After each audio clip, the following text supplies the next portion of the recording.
Welcome. Today, we're diving into a quick and essential tutorial on how to enable automatic updates for the Telegram app on your PC. Keeping your app up to date ensures you always have the latest features and security enhancements. So, let's get started. First, open the Telegram app on your PC. If you don't have it open yet, take a moment to launch it now. Once you're in, look for the hamburger menu. This is that 3 horizontal lines icon located at the top left corner of your screen. Go ahead and click on that. Next, you'll see a sidebar menu appear. From this menu, click on the Settings option. This will take you to the Settings page, where you can customize various features of your app. Now, on the next screen, locate and click on the Advanced section. This part of the settings contains several important options related to app performance and updates. Scroll down a bit until you find the section labeled Version and Updates.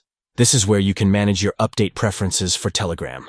Finally, look for the toggle switch next to Automatically Update. Click on it to turn it blue, which indicates that automatic updates are now enabled. And there you go, you've successfully set Telegram to update automatically on your PC.